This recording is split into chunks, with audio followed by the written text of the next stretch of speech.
ওরে বাপরে দেখছস কারবার মশা মারতে আমগো গ্রামে বিশাল ব্যাট আইছে। এই ব্যাট দিয়ে তো মশা না, আমগো সব দিলে কারেন্ট শক দিয়ে মারবো। ওইদিকে গ্রামের মোড়ে 30 হাত মশা মারার ব্যাট আইছে, সবাইকে ফ্রাই করে ফেলাইবো। চল দাদি আমি যাইতাছি, দেখুম কার এত বড় সাহস।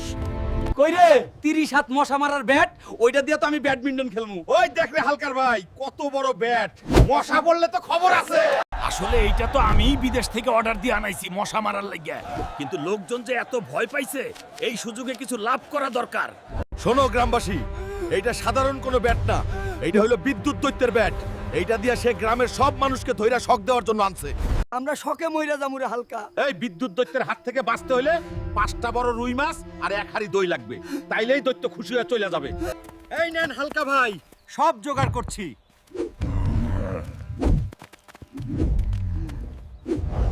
এখন সবাই দৌড় দিয়া পালাও, ঘরের জানলা বন্ধ কইরা ল্যাপ মুড়ি দিয়া ঘুমাও। আমি দৈত্যরে বিদায় করতাছি। জলদি যা, সবাই পালাই চল। পোকা গ্রামবাসী, মাছ আর দই দিয়া আজ রাতে জমিয়ে ভোজ হবে। আরে ওইটা কি? ব্যাটটা তো নড়তাছে মনে হয়। আরে সত্যই তো, ব্যাটটা শূন্য ভাইসা উঠতেছে কেন? আমি তো সুইচ অফ করেই রাখছিলাম। ওরে বাপ রে, ব্যাটের সুইচকে অন করলো, লাল বাতি জ্বলতাছে। হালকা ভাই পালাও। ওইটা সাধারণ ব্যাট না, ওইটা মনে হয় সত্যই ভূতের ব্যাট। কিন্তু রিমোট তো আমার পকেটে, তাইলে এইটা চালাই কে? ওরে বাবা, ব্যাটটা তো আমার দিকেই ঘুরতেছে। এই এই থাম, আমি হালকা, আমি তোরে অর্ডার দিছি, আমার লগে বেইমানি করিস না। গ্রামের মানুষ তো ভাইবা নিছে আমি জাদুকর, এখন যদি এই ব্যাটের বাড়ি খা। বাসা দৌড় দে, রুই মাছ আর দইয়ের হাড়ি নিয়ে দৌড় দে। হালকা ভাই, ব্যাটের স্পিড তো আমগো দৌড়ের চেয়ে বেশি। ওই দেখ, ব্যাটটা আমগো পিছে পিছে। মনে হয় মাছের গন্ধে পাগল হইছে। আরে গাধা, ব্যাট কি মাছ খায়?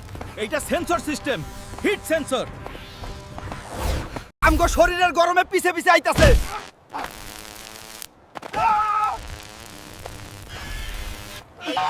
আমার পশম সব খাড়ায় গেছে রে পাশা। দাদি ঠিকই কইছিল, এটা মশা মারা ব্যাট না, মানুষ মারা ব্যাট। ওই দেখ, গ্রামের চেয়ারম্যান সবাই আইতাছে পুলিশ নিয়া।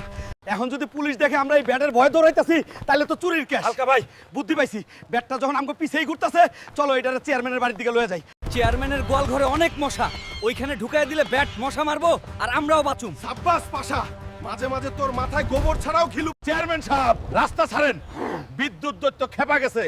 আমরা ওরে শান্ত কইরা আপনার বাড়ির দিকে লয়ে আইতাছি মশা মারার লাগা।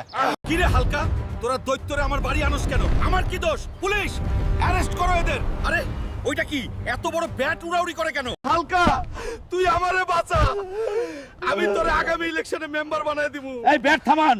চেয়ারম্যান সাহেব, এই ব্যাটের চার্জ শেষ করতে হইব। আপনার পুকুরে যদি এটা ফালাইতে পারি তাহলে ফিউজ হয়ে যাইব। তাইলে আর দেরি কে, চল পুকুর পারে। কিন্তু ব্যাট তো পুকুরে যাইতাছে না, আমগো পিছেই ঘুরতাছে। বাসা, তুই দইয়ের হাড়িটা পুকুরের মাঝখানে ঢিল মাইরা ফেলা, ব্যাটটা যদি লোভে পড়ে ওইদিকে যায়। হালকা ভাই, এত শখের দই।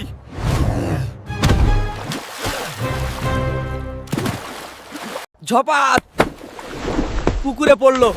ওরে বাপ রে, পুকুরের পানি সব ফুটতাছে। কারেন্টের কি পাওয়ার! মাছ সব বাইসা উঠতাছে রে। চেয়ারম্যান সাহেব, আপনার পুকুরে সব মাছ তো ফ্রাই হয়ে গেল। হালকা, তুই আমার পুকুরে সর্বনাশ করছিস, আমার শখের মাছ। তোরে আমি জেলের ভাত খাওয়ামু। চুপ করেন চেয়ারম্যান সাহেব, আমি না থাকলে তো আপনি নিজেই ফ্রাই হইতেন। জানের বদলে মাছ গেছে, শকর করেন। আর শুনেন গ্রামবাসী, দেখছেন তো আমি কত বড় জাদুকর, দৈত্যরে ধইরা পুকুরে চুবাইছি। কিন্তু পাশা, আসল কথা তো কাউরে বলা যাইব না। ওই ব্যাট যে আমিই আনছিলাম, আর রিমোট নষ্ট হয়ে যায় এই কাণ্ড জানলে পাবলিক জুতা দিয়ে পিটাইব। হালকা ভাই বাদ দেও, পুকুরে বাসমান মাছ দিতে নষ্ট করা যাইব না। চলো মাছ দি তুলাই, আজ রাইতে মাছের লগে ফিশ ফ্রাই হই, ফিশ ফ্রাই হইব। চল চল, চেয়ারম্যান সাহেব তো অজ্ঞান হয়ে পড়ে আছে, এই সুযোগে কামটা সাইরা ফেলি। হাই রে কপাল, মাছ তুলতে গিয়া দেখি পকেটের রিমোটটাও ভিজা গেছে। 30 হাত ব্যাটের 12টা বাজলো। কিন্তু পেটের ভোজটা তো জম্পেশ হইব। শোন পাশা, কালকে সকালে গ্রামে রড়ায় দিবি যে হালকা ভাই মন্ত্র পইরা পুকুরের পানি দিয়ে ব্যাটের আগুন নিবাইছে, নাইলে পাবলিক আবার ভয় পাইবো। হ ভাই, তুমি যা কও, কিন্তু আমার ভাগের মাছটা একটু বেশি দিও। আমি কিন্তু দইয়ের হাড়ি বিসর্জন দিছি। আচ্ছা দিবনে, এখন চুপচাপ কাজ কর। আর হুন, ভবিষ্যতে আর অনলাইনে উল্টাপাল্টা জিনিস অর্ডার দিমু না। মশা মারতে গিয়া মানুষ মারার অবস্থা, আল্লাহই বাঁচাইছে আজকে।